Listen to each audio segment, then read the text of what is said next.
it's uncomfortable to diehard Bitcoiners. Bitcoin treasury companies will end up accumulating like half of all Bitcoin. On the surface, this can't make sense. This is stupid. But I think that this is how and what we're doing with Smarter Web. Short answer is I think we're on a path to potentially repeat what Metaplanet has done in Japan over the last 15 months. What we see when we look around in our culture today, everything sucks.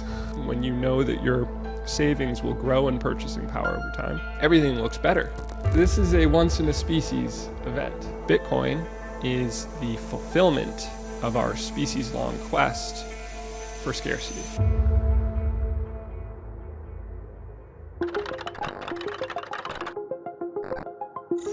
What is real? How do you define real? You can't jump into cash. Cash is trash. What do? You get out. Jesse Myers is a Bitcoin strategy advisor for UTXO, focused on implementing Bitcoin treasury strategy for UTXO portfolio companies, Smarter Web Company in the UK, Moon Inc. in Hong Kong, and as a member of the advisory board for LQWD in Canada. Previously, Jesse co-founded OnRamp Bitcoin, the pioneer of multi-institutional custody for Bitcoin, ran Protocol Capital, a Bitcoin hedge fund, and worked as a management consultant at Bain & Company. Jesse Myers has an MBA from Stanford and has been on this show twice already. One, and I think episode 121, We Are Still Early, Few, I think a classic on the show. If I may. And the second time in our first group therapy sessions with Vijay Boyapati. Welcome back to the show for the third time, Jesse. I'm so excited to have you here. It's great to be back.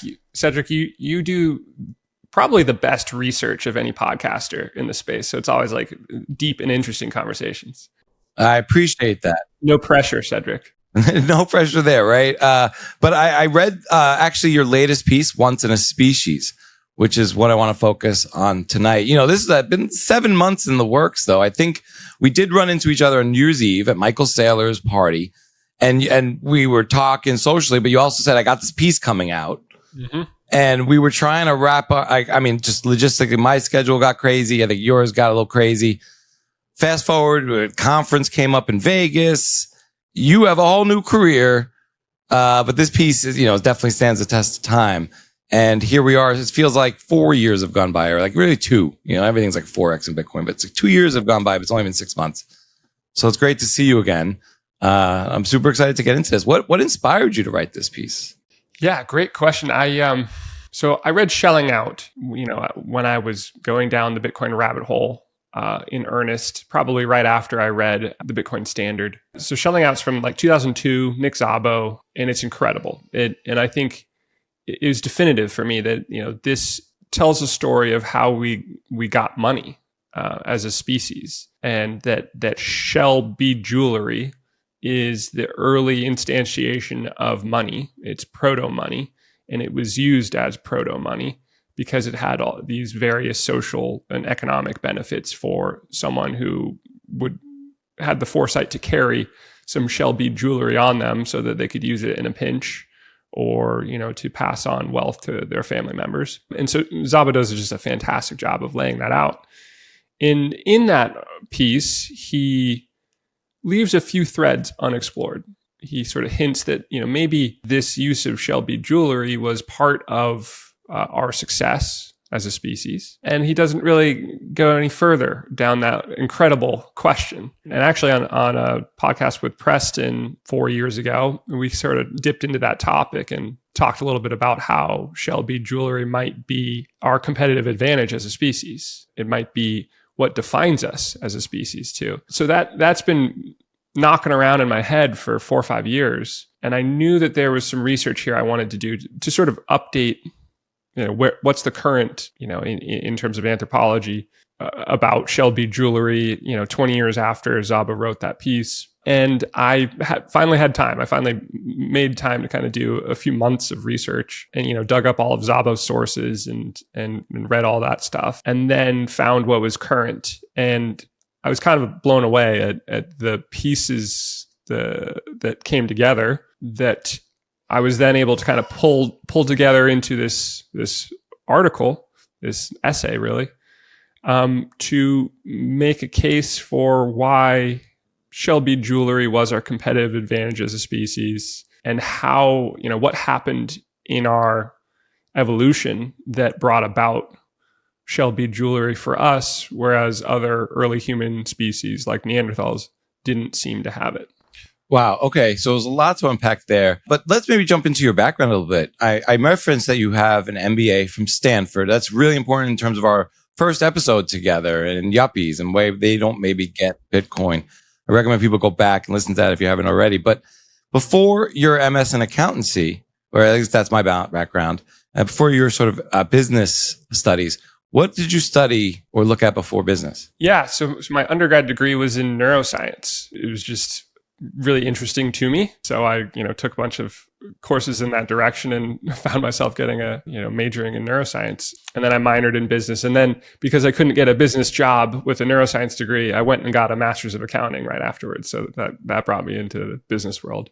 Sure. So, and then maybe where does art fit into this and humanity? That's cool you asked that. So my mom is an artist, and I think that's always been a part of, my interest in human nature. And that's kind of how I start the piece off, because, it is a commonly held view that art is what makes us human. That we sort of have this romantic idea of like our species being better than, different, special, because we have this spirit that drives us to engage in art. And so the intro for my piece here is to kind of walk back to the edges of art history. There's great examples of, early figurines that are 30,000 years old, cave art of animals that are 30,000 years old. But the oldest cave art that we know of was recently dated in late 2024. It was dated to 66,000 years old.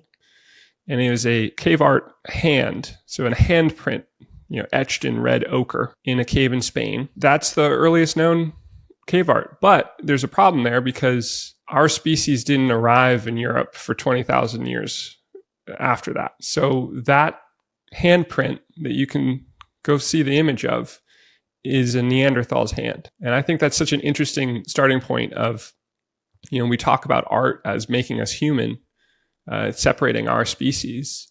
But here is a Neanderthal engaged in early cave art 20,000 years before we showed up. Right. And just to put that in perspective, like these figurines you're speaking to, of like you picked the Venus of Willendorf, a fertility goddess sculpture found in Austria that dates back to 30,000 BP, years before present.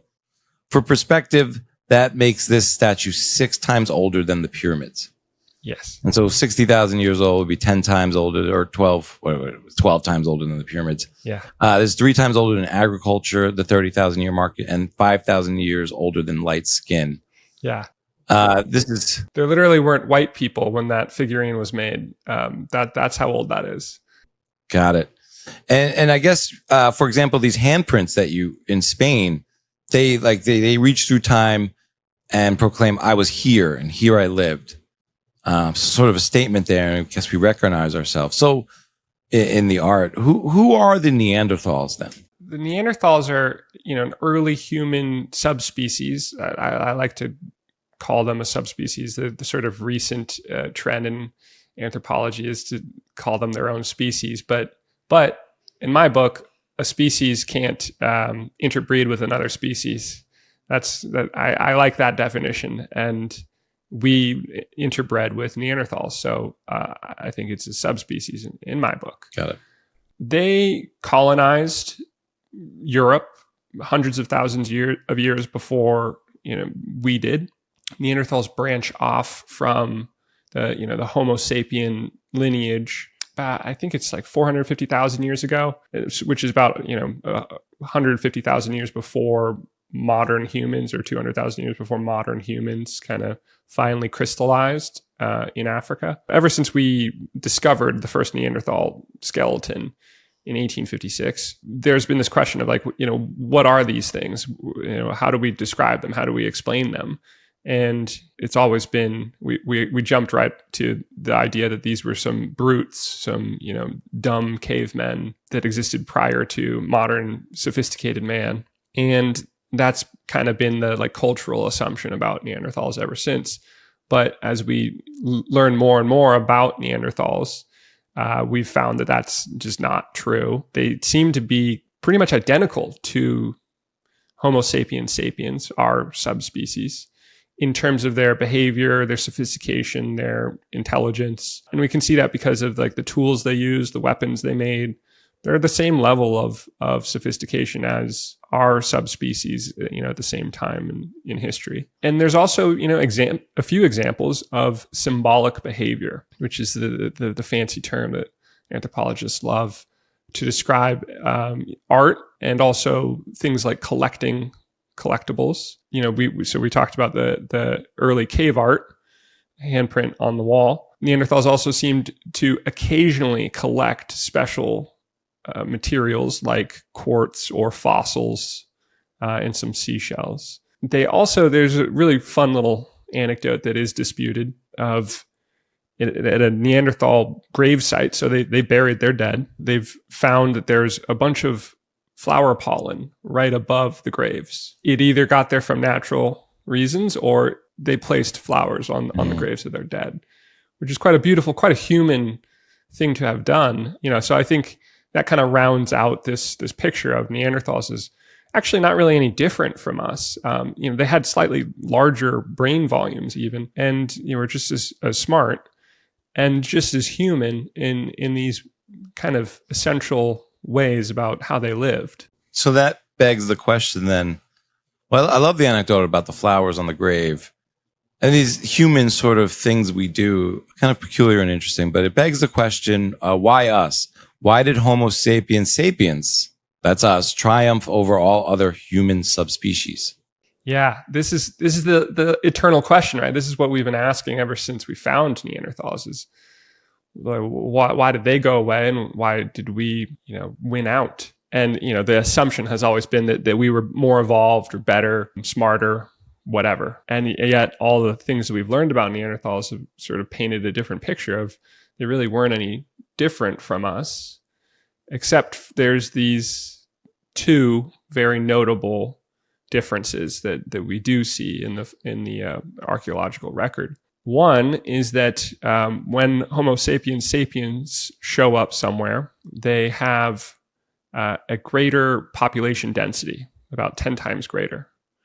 And that's very peculiar. And I think it's something that Szabo noted in his piece and doesn't really explore. And the other big thing, which sticks out even more, is that as soon as Homo sapiens show up, there's suddenly a bunch of shell bead jewelry in the sediment layers from those cave sites, which is to say that, for some reason, Homo sapiens sapiens collected shell beads and turned them into jewelry and did this all over Africa and Europe and the Middle East, whenever we showed up someplace. So this is over 100,000+ years. This was a consistent trend for us. And that doesn't match what Neanderthals were doing, which is very interesting. So, Neanderthals weren't collecting shells and turning them into shell bead jewelry. And that's, not explained. And it's an observation that Szabo makes and says maybe this was part of why we did better than Neanderthals, but he doesn't explore what could have driven that and really tie his work into, what that would have meant for Homo sapiens sapiens as they encountered Neanderthals in the wild. Sure. Then what was sort of the Victorian answer to all this when they discovered Neanderthals? And I didn't realize it was so recent in 1856, but what was sort of their impression to why Homo sapiens sapiens might have outlasted or sort of outcompeted the Neanderthals or just survived them? Yeah, I think their assumption was that this was some early, brutish, animal man, and that they were stupid and unevolved. The early depictions of Neanderthals are, a troglodyte kind of caveman that's sort of, half chimpanzee really. And, there's a H.G. Wells sort of, I guess, just a essay he wrote about, forget that the adjective he uses, it's I think the ghastly man or something that's paints it in quite a, and then he just lays into Neanderthals as some abomination that needed to be eradicated by the glorious and perfect Homo sapiens that, eventually emerged. So, from the get-go, there's just been this smearing of Neanderthals as kind of subhuman. And again, it turns out it's kind of not in line with the behavior and identity that we've managed to kind of piece together through the archaeological record over time about Neanderthals. Sure. Then what about sort of current day or present day academia's impression of why we outland? Oh, yes. Yeah, this part's funny. So the Shelby jewelry stuff in particular is quite interesting because when Szabo wrote Shelling Out, the oldest example of Shelby jewelry that we had found dated to 75,000 years ago in South Africa. And over the last 2 decades, we've found a bunch more older examples. And the oldest now it dates back to 142,000 years ago, and it's in Morocco. That doubles how long we've been engaged in proto-money and using shell bead jewelry as proto-money, as Szabo described, which makes it pretty incredible, as we'll get into, because that takes shell bead jewelry just about to the start of our species existence. And that's very important too. The archaeological study that discovered the 142,000-year-old shell bead jewelry, the co-author just has an incredible comment about speculating as to why early humans would have bothered to make shell bead jewelry. And he talks about how this was probably about identity, that individuals try to look good for strangers because you don't need to show who you are to your mother, but you do to strangers. Anthropology in general seems to completely miss and reject, I think, Szabo's very well articulated explanation of the economic benefits of shell bead jewelry as a proto-money. And instead, they choose to interpret these findings of, this study just found the oldest money in human history. And they're describing it as cute little trinkets because, early humans wanted to look good for strangers. Such a shame. Or identified by their mother. Yeah. Which was weird. What about sort of the notion that maybe Homo sapiens outcompeted because we were just really great generalists? Right. So the other funny thing I found about the modern interpretation of this question of why did Homo sapiens outcompete Neanderthals and other early humans? In 2018, a group of Oxford PhDs put out their new hypothesis as to why Homo sapiens outcompeted. And their conclusion was that our species is, quote, generalist specialists. And what they argue is that because we were able to inhabit every corner of the globe, that's proof that we were really good at thriving. It's a completely unsatisfying circular logic there of, they're arguing that because we were good at living everywhere, that's why we did well. Right. And I think that just, as I was doing my research, I just couldn't believe that. I couldn't believe that was the cutting edge explanation coming from anthropology as to why our species outcompeted other early human groups. Whereas, Szabo had done a great job of laying out this possible key differentiator in terms of money, and then didn't explore exactly how those mechanics could have worked. So that's kind of when I knew I was onto something, that anthropology was I think has succumbed to some sort of orthodoxy of identity and symbolic behavior, and trying to interpret all anthropology findings through the lens of like individual behavior, like individual feelings and identity, which, you can just sort of see how that has crept into academia everywhere. And I think that has blinded them to what I think is quite obvious, that human behavior is largely tied to economic action. That you do things because it will benefit you economically. And economically here is a big umbrella term, but every day you're making a decision about how you're going to allocate your time and energy based on what you think is economically worth it. And I think that that's very obvious here with shell bead jewelry being present through over 100,000 years of human history and 3 continents. Sure. So yeah, shell beads. But one thing you mentioned earlier is like we as Homo sapiens grew to kind of larger numbers. Yes. collectively. What is the hidden economic purpose of shell bead jewelry? Yeah, so this is what Szabo does a fantastic job of laying out, that he thought in terms of the Austrian economics school of thinking. And I think that's right, that in the whole study there, Austrian economics is all about understanding commodities as money, understanding how that works, how that naturally came about. Like, obviously the primary focus is on gold as our kind of de facto commodity money through most of human history. But before gold, there were earlier commodities, and that makes sense from just the first principles point of view of like thinking through the logic of how this all works. And Menger laid out how a commodity becomes money in a group, and you start with it being a collectible. So if there's a commodity that a small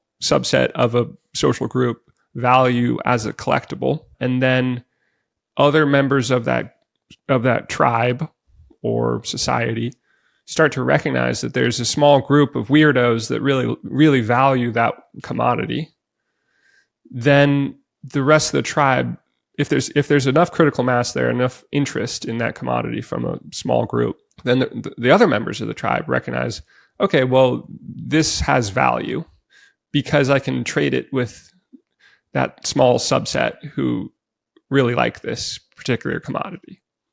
But that in making that logical leap, they grant this commodity what's called intersubjective value.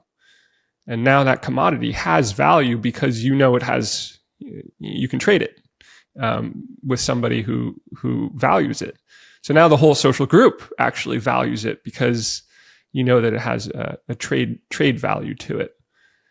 Now the commodity has graduated from a collectible to being a store of value asset.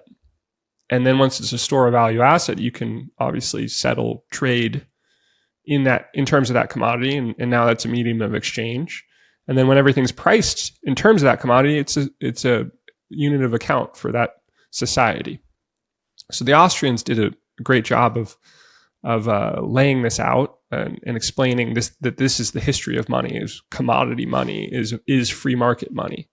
And it emerges organically through humans just, behaving, just living their lives in tribes and realizing that certain things have value and are hard to get more of. And then a money sort of organically emerges from that.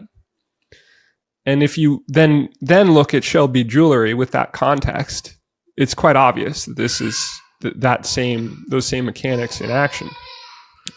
And so that's what I think anthropology is missing about shell bead jewelry when it turns up in the archaeological record, because the prevailing belief about money is Keynesian in nature. That's what we've all been taught in schools, that the government decides what money is, and that free market money doesn't exist.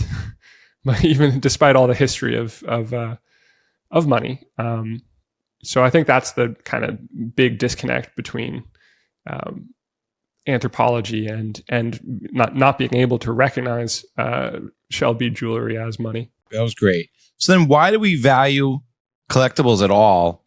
Like, what is the brain science of appreciating scarcity? This is where it gets really cool. This is where when I stumbled upon this piece, it kind of brought everything else together to turn this essay into something that is actually a little bit groundbreaking, or quite a bit groundbreaking potentially.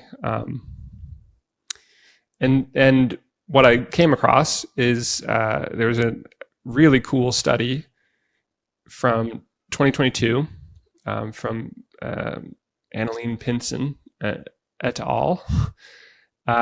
And they showed how there's a genetic difference between Neanderthals and other early humans and chimpanzees and other apes and Homo sapiens sapiens.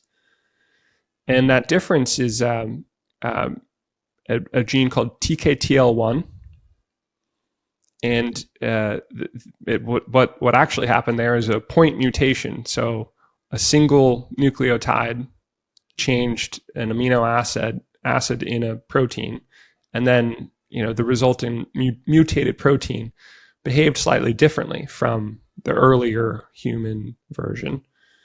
And what they were able to show in a lab is that protein, the mutated protein, what they called HTKTL1, human TKTL1, was much better at neurogenesis in a specific area of the brain.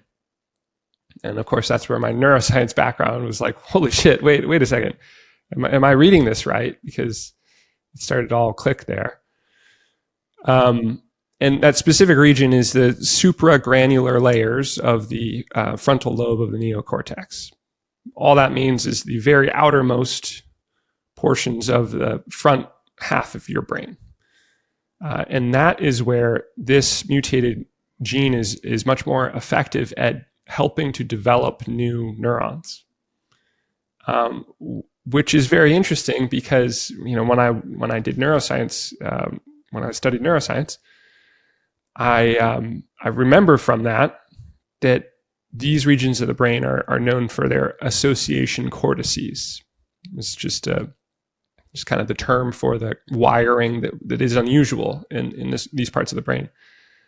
And what that wiring does is gather information from various domains in your brain and then synthesize that into an abstract thought. So these are the abstract thought centers of the brain. It's just on the very front surface level of your brain. And that seems to me to be exactly where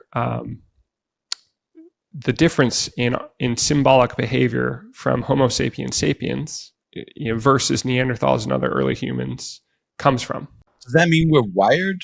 Like, are modern humans wired the same or differently as archaic humans? Yeah, so that's where the fact, I wanted to tee up the fact that the earliest known cave art is actually Neanderthal cave art.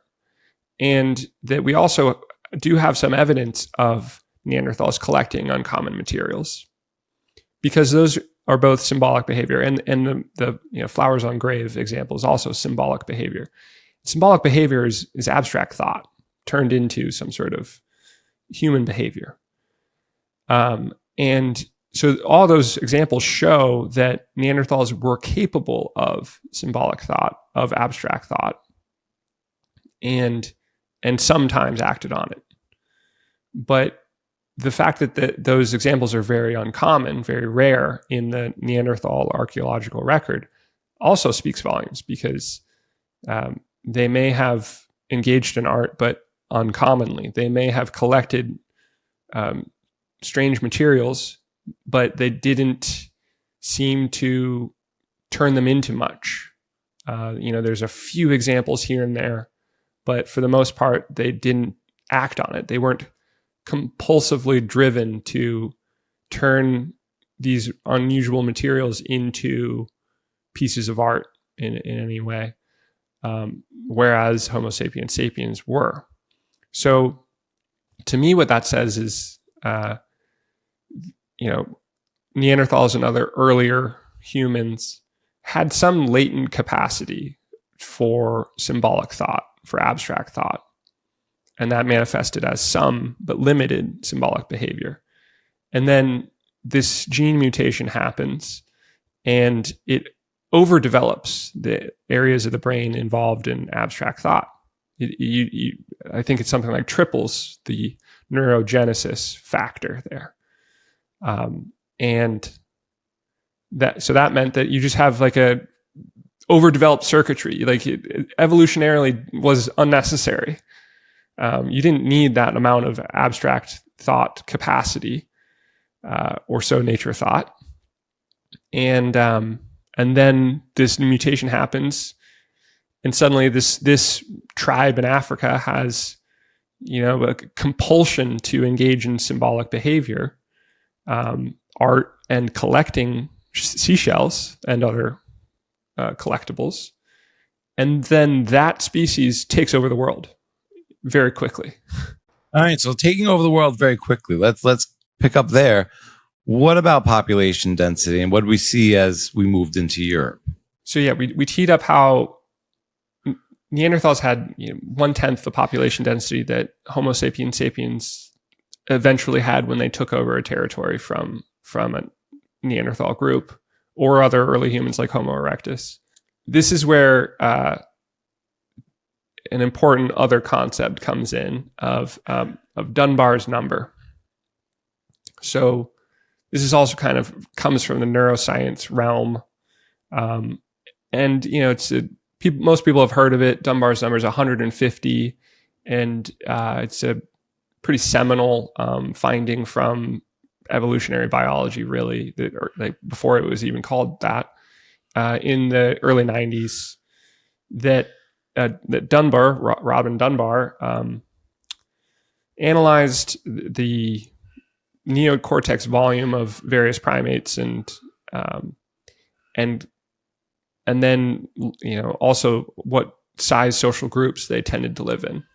And he plotted those on a graph, and he drew a linear regression through it, and found that if you had the neocortex volume of a Homo sapiens, then you should live in a group of about 150 individuals.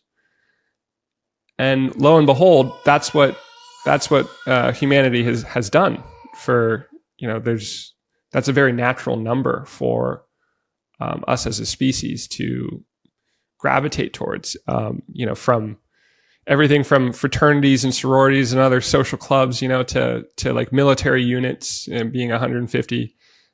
It's a very natural size for us, and the implication from Dunbar's findings was that that was what we could socially handle is to live with 150 other individuals, and he the next year he added he put out another paper to add language and social gossip as like an efficiency multiplier for how you can possibly live in a group of 150 individuals without having to spend half the day socializing. Because that's what you would expect based on how much time like monkeys have to spend in one-on-one interactions every day. If you extrapolate that out to 150 individuals, it would take half the day. But we don't do that. We gossip, and we're able to maintain social relationships through that much more efficiently. But he doesn't address how we do manage to live in groups larger than 150.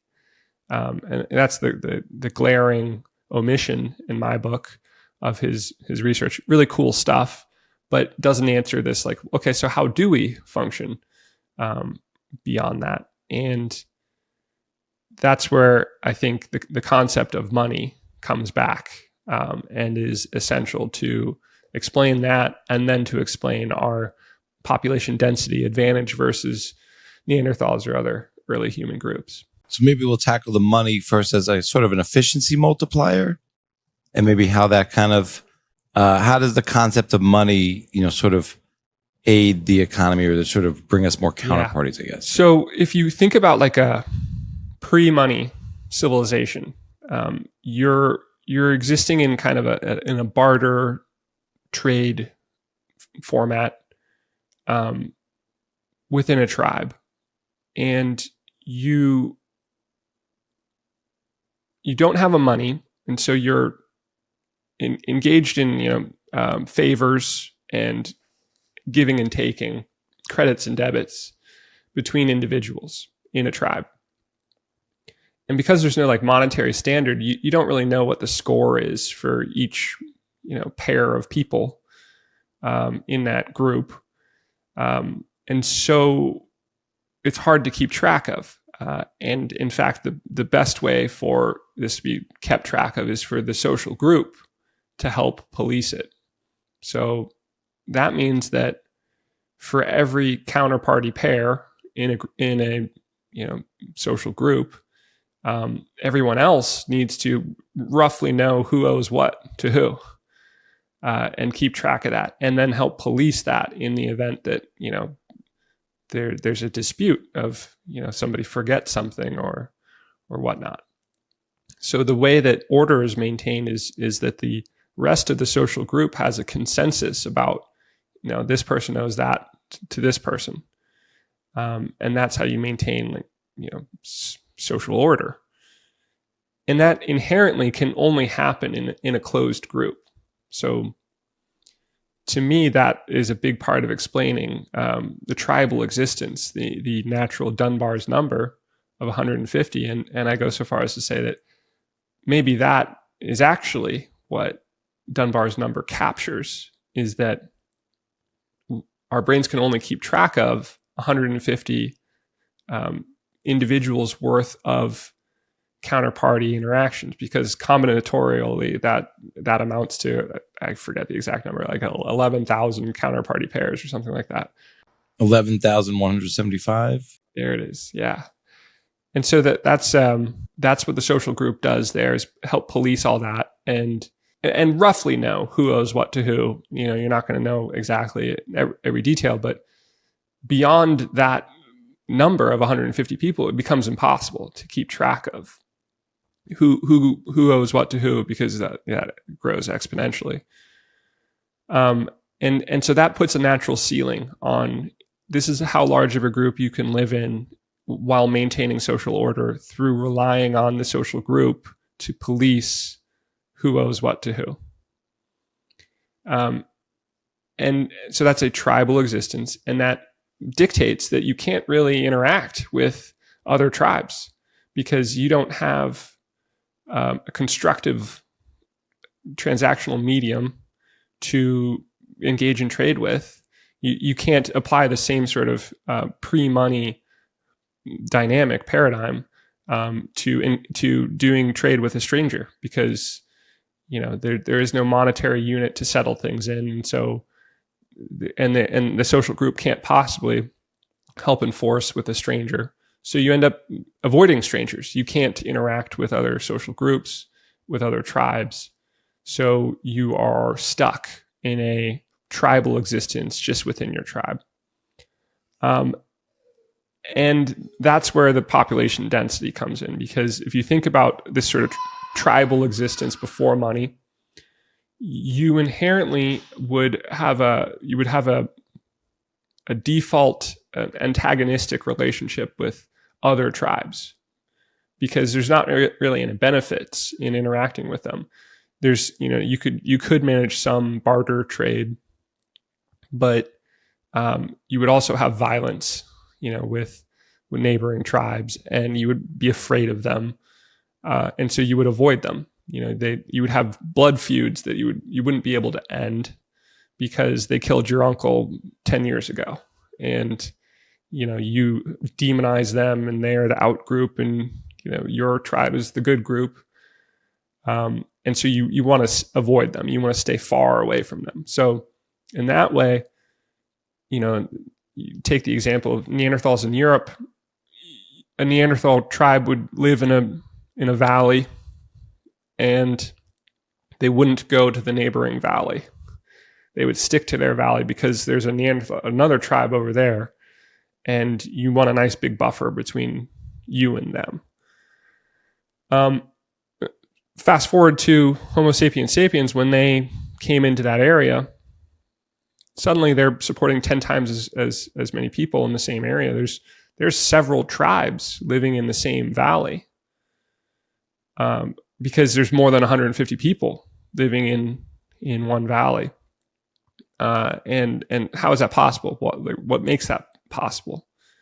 And it's the concept of money that has made that possible, because if you walk through the logic there, if you have, as a species, if you have the concept of money, shell bead jewelry, as something valuable, something that you can trade in, it also means that you have something to settle disputes with neighboring groups with, and to maintain alliances and truces with. And so suddenly you go from, the only language that you have for interacting with another group is violence.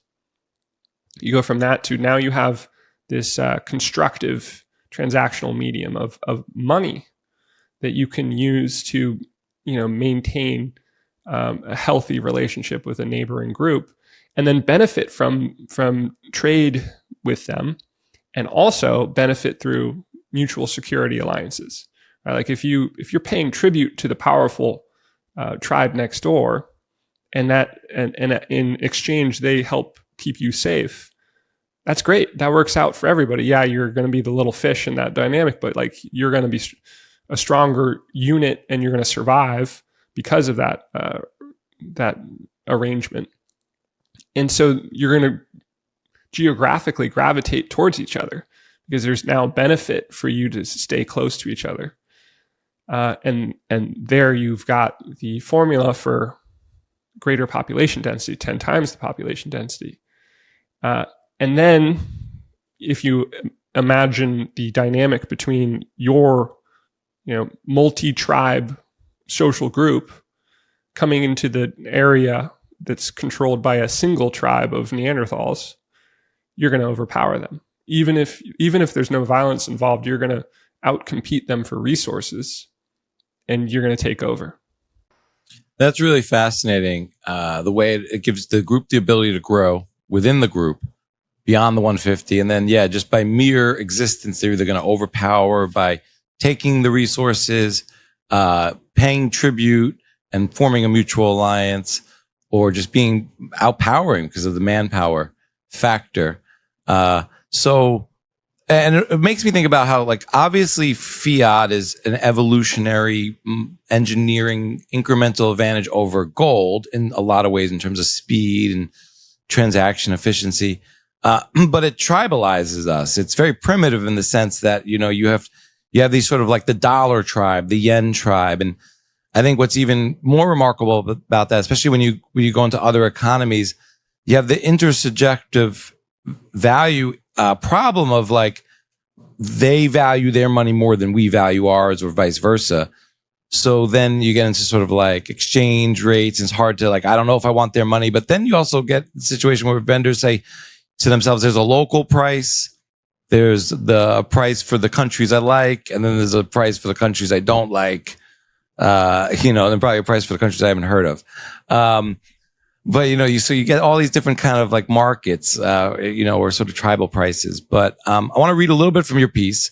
Yeah.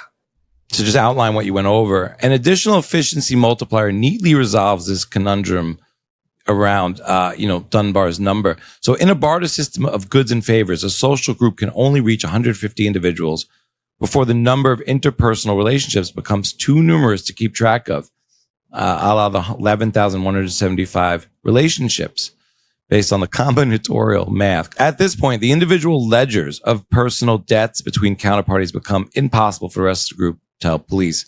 In other words, a society without money can only function if it stays limited to Dunbar's number of 150 people, a tribal existence.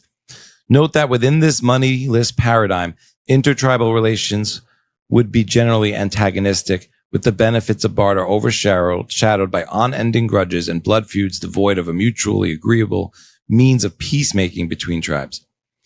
By contrast, if you have the concept of money, you not only are freed from the constraint of interacting chiefly within a closed group of 150, but you also gain the necessary transactional medium for constructive intertribal relations. Equipped with money, tribes can more easily engage in trade, as well as negotiate and maintain mutual security alliances. In turn, these benefits mutually foster the development of super tribal groups living in close proximity, thereby achieving 10x the population density of other early human subspecies. The coordination of such large multi-tribe populations would constitute a clear advantage when competing for resources against solitary tribal units of Neanderthals or any other archaic human species. Ultimately, this means that having the concept of money was the essential differentiator that allowed our subspecies to proliferate. And as we've explored, it's also the key ingredient that enabled large-scale population coordination to develop. Therefore, appreciating money is the foundational building block of human civilization and consequently of human flourishing. It turns out that it's not art that makes us human. Instead, our fascination with scarce assets is what makes us human. What are the lessons of the past that we can apply to the future then? Yeah, this is, obviously if you're a Bitcoiner listening to all this, you're thinking, okay, this is interesting, but it's obviously by then taking this lesson and looking forward that you get probably the biggest value out of considering this history. And this is where Bitcoin is the if it's true that valuing scarce assets like shell bead jewelry, because of this overdeveloped circuitry in our brain that causes us to have an abundance of abstract thought, if that's what differentiates us, and then valuing seashells and other collectibles is what gave us the concept of money that caused us to have a competitive advantage as a species, then the quest for the best scarce asset as a money is intrinsically part of who we are as humans. It's in our DNA. It's part of our species to seek that out. It's been our competitive advantage for the entirety of our species, and it's still in us now. And we've been looking for the perfection of scarcity by going from seashells to then eventually finding gold. Oh, gold's actually scarcer than seashells. I can store my value in it better than I can trust seashells to store my value. And now Bitcoin is the perfection of scarcity. And Bitcoin is the fulfillment of our species-long quest for scarcity. So is this what defines our species? Perfect money? It's not that, my view here is that it's not that perfect money defines us. It's that the quest for it, the desire for it, valuing scarcity is what defines us and differentiates us, sets us apart as a species. And that therefore, having something come along that is the perfect version of what we've been looking for is inevitable that every member of our species has this circuitry, this wiring, this DNA-driven wiring to value things that are hard to make more of, and to covet things that are valued by others. And then here is this thing that is the perfect instantiation of those attributes. And it's, no surprise then that every member of our species, as they learn about Bitcoin in their own ways and in their own time, finds a gravitational pull towards it, that they want some of it and they want to store their value in it because it's better than anything else. So how often does this happen? Like every Sunday or? Well, this is a once in a species event, because you can only have the fulfillment of perfect scarcity one time, and Bitcoin is it. And this is what we've been searching for as a species for over 142,000 years, since the earliest Proto-Money seashell bead jewelry. And now we finally, it was never possible in the physical realm to create perfect scarcity, because with every other asset, you can make more of it. You can mine more gold. There's always more gold in the ground, in seawater, and in asteroids. There's always more gold. There's even more land too. You can dredge swamps, you can clear cut forests, and you can build into the sky. But Bitcoin, because it's in the digital realm, it was possible to set rules around it that made it impossible to make any more of it. Not true of anything in the physical realm, but it's possible in the digital realm. And then Bitcoin was the invention of digital scarcity. The first time that was manifested in a viable way. And that moment is very special because it's the invention of digital scarcity. It's also the invention of absolute scarcity, because there's a finite cap on this particular design. And it also implemented increasing scarcity in a way that no other asset has, which I think is a big part of why it grows in value over time. So none of this was possible in the physical realm. It needed the internet to exist before it was possible. And we just happen to be living in a time where the internet now exists, and then enough time passed for someone to come up with Bitcoin and take the properties that are possible in the digital realm and turn them into a viable system of perfect scarcity. And now we are living through what follows, which is everyone in our species having to come to grips with and wrap their head around and adapt their behavior to. Now there's a perfect form of scarcity in the world, a perfect money. I'm blown away. Let me read a little bit more. While Neanderthals and other archaic humans had the basic brain circuitry necessary for abstract thinking, this latent capacity was evidently insufficient. A certain threshold of covetous interest in scarce collectibles is necessary to bootstrap the concept of money in a social group. Neanderthals and other archaic humans lacked the brain circuitry to achieve this critical mass. And herein lies the answer to our question. The reason that Homo sapiens sapiens outcompeted all other human subspecies is that we are wired differently. And as a result, we have an exaggerated capacity to appreciate and value commodities that are hard to come by. In other words, we are wired to cherish and covet scarce collectibles like seashells. I think about like myself, like my dad was a collector his whole life of basically anything. You start with baseball cards and then you go from there. It's coins, it's stamps, you develop an inner subjective ability. You develop an ability to calculate inner subjective value in a certain area. So you become a baseball card expert or whatever. And I grew up watching baseball at his knee and collecting cards and learning from him about that. And you see it even with my daughter, and she's a pretty flower and she wants to, take it home and then sort of dry it out and display it, or she makes a lot of art, and you just sort of see it evidently in our behavior. And I want to read, a little bit more from the piece before I have my final question for you. So inevitably, we turn now to Bitcoin. The history of money and human civilization is characterized by an ongoing process of upgrading from one form of money to a fitter, more scarce form of money.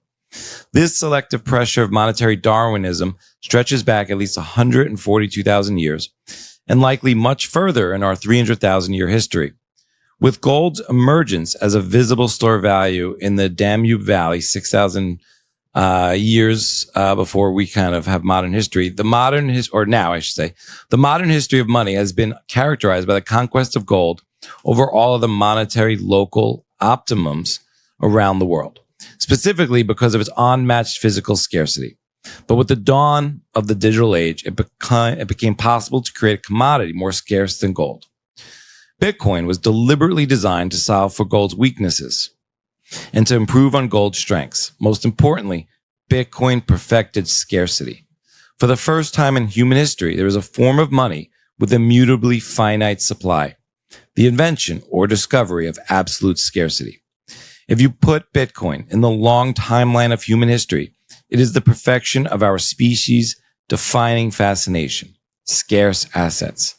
Just 16 years into its existence, we are witnessing the ongoing and inescapable gravitation of all Homo sapiens sapiens to this perfection of store of value scarcity. We can't help it. It's quite literally in our DNA to appreciate and value scarcity. With this context, it's no wonder that people who learn about Bitcoin become insufferably zealous about it. This is what we've been searching for over 142,000 years. Valuing scarcity is what differentiates us as a species, what makes us human, which means that absolute scarcity is the ultimate fulfillment of our species-long quest for better scarcity. After 12,000 generations of mankind, somehow we are lucky enough to be alive during this monetary transition to perfect scarcity. This only happens once in a species. Brilliant piece, Jesse. So, they say Bitcoin, changes you. How did Bitcoin changes you? And this is a once in a species event. Is Bitcoin change our species? Does it change us as humans, as a group? Yeah, it does. I mean, you can reach that conclusion just by thinking through that it changes each of us as we come to understand it. It changes your how you approach saving. How you value your time. How you discount the benefit of spending now versus saving for the future. All those calculations shift. Inevitably Bitcoiners become stingier. They start to save more because it shifts the economic calculus of spending today versus saving for the future, saving for your future and also for your children's future. I mean, it's pretty dizzying when you think about it on those timescales. And what is our civilization if not the aggregation of individual interests that sum up, and individual behavior that sums up to society level norms and outcomes. An example that I love is thinking about inflation versus deflation. For 150 years or so after the American Revolution, the U.S. existed on the gold standard before the invention of central banking. And that, the tail end of that is known as the Gilded Age. And it's also, synonymous with craftsmanship. There's an incredible, for hundreds of years before that too, a flywheel of improving quality of crafts, of trades. And the reason for that is if you're on a gold standard, it's effectively very slightly deflationary because the economy grows faster than they mine gold. And so to keep your prices the same, you have to improve the quality of your goods, the quality of your service. So people got better at their job and they made their products better just to maintain the same prices. And the result of that was, craftsman homes and, beautiful public works that if you're ever in Paris and you walk across a bridge, pay attention to the lampposts.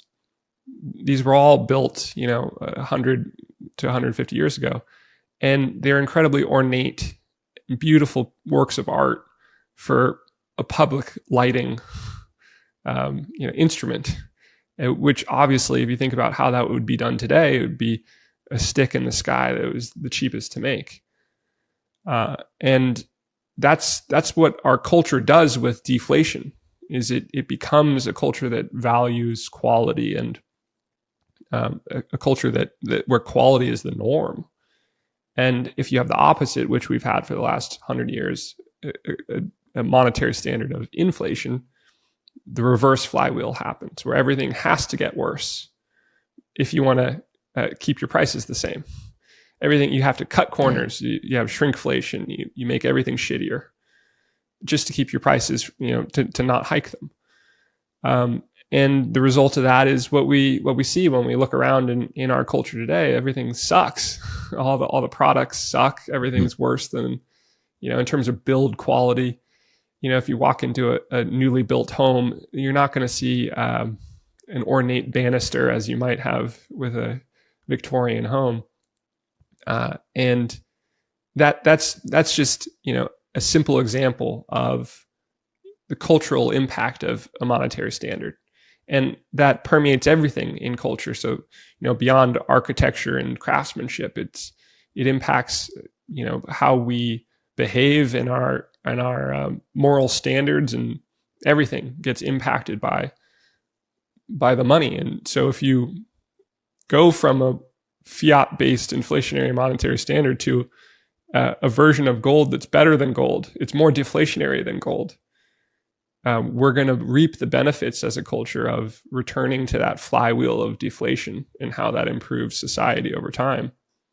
And that's what Bitcoiners end up discovering as they learn enough about Bitcoin. Then they get really excited about the future, because the future looks bright when you know that your savings will grow in purchasing power over time. Everything looks better.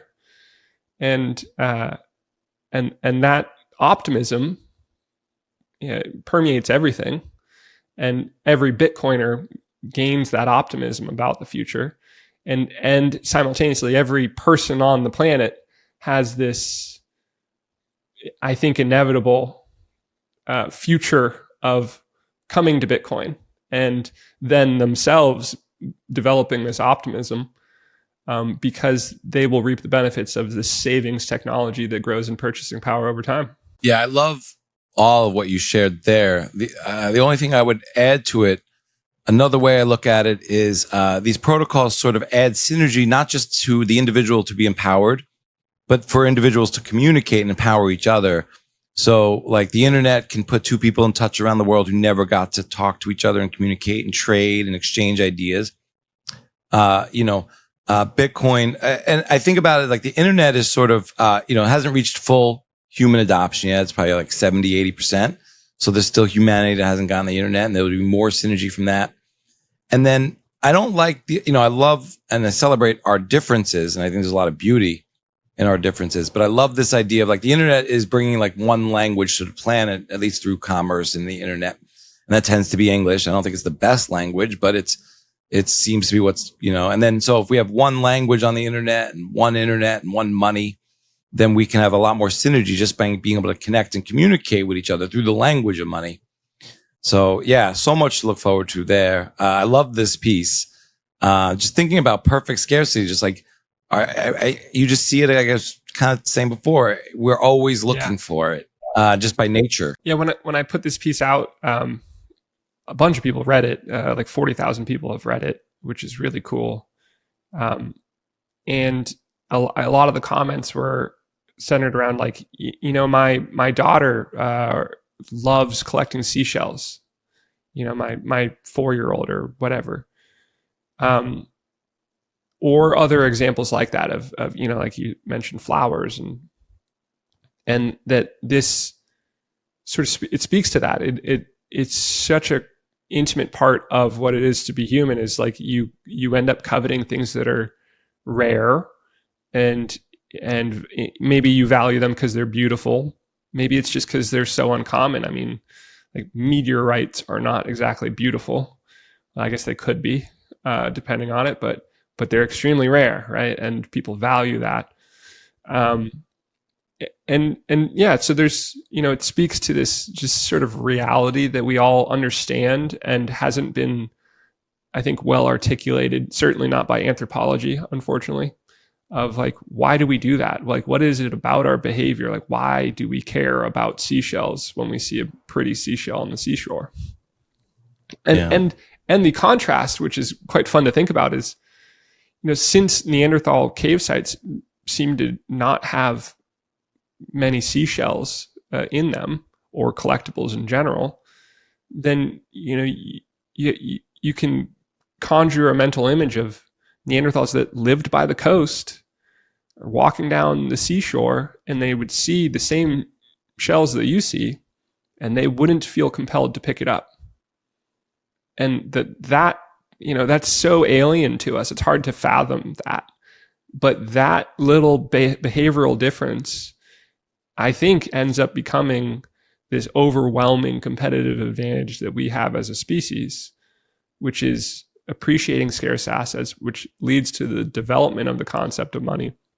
And then the concept of money enables, multi-tribal population coordination, which is, the genesis of civilization. So it all is all downhill from this quirk that we all have of valuing pretty things that are rare. Oh man, it's making my head explode.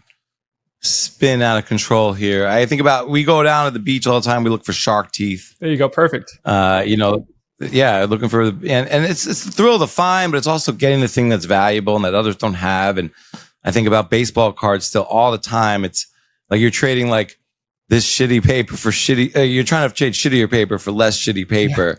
Yeah. And then you think about the insiders in that game and baseball cards and the producers.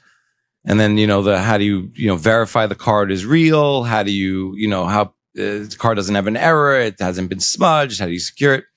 It's not divisible. And then you have the whole, when I was in Fiji, like backpacking through Fiji, I just remember, I don't remember if it was shark teeth or whale teeth, but the tribal chief always had the biggest shark tooth, like on a necklace, and that's signified. And I think the prime minister even had to have like the biggest shark tooth in all the islands. Like, I don't remember. There's all that lore and you could think about rye stones and all of it. So yeah, talking to you is always incredibly dope, Jesse. This is, kind of blowing my brains here up, but some big brain stuff, but I love it. And I got to have you back on ASAP because we got to marry this and then explore the Bitcoin Treasury company thing and what you're doing personally, but the whole scene. I mean, these are like two pillars. Yeah. So I'd love to have you back soon. Yeah, I would love that. We were talking before the show. I said that I think the two most interesting topics in the world to me right now, obviously I'm a little biased with this article, but is this article and this concept, and then Bitcoin Treasury companies and what they mean for Bitcoin and the world from a capital markets perspective. So really excited to come back and talk all about that and what we're doing with Smarter Web in the UK. Which, short answer is I think we're on a path to potentially repeat what Metaplanet has done in Japan over the last 15 months. Very interesting. Well, we're definitely going to do that. We have to unpack all that as well. And I think you're the right person to do it. So people should go Google Once in a Species, go see it on your timeline on X. But please let people know they can find you, Smarter Web Company, and your work. This article, just Google Once in a Species, the onceinaSpecies.com also will take you right to it. A few years of thinking and writing distilled into a 14-minute read, which I think is a really fun ride. So if you found this an interesting conversation, you'll probably enjoy the article even more. You can find me on Twitter at Croesus_BTC.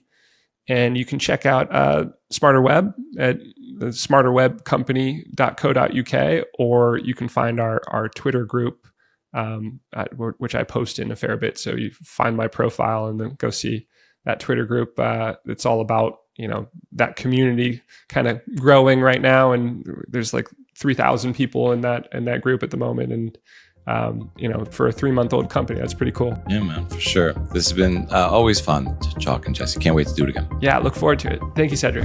Thanks for tuning in to this episode of the Bitcoin Matrix. If you enjoyed the conversation, don't forget to like, subscribe, and drop a comment below with any questions or thoughts you may have. We'd love to hear from you. You can support the show by checking out our sponsors and affiliate links in the description. It helps keep bringing you great content while connecting you with awesome products that I believe in. Share this episodes with your friends, family, or anyone curious about Bitcoin. And let's keep growing this community together. Stay curious, keep stacking, and I'll catch you in the next one.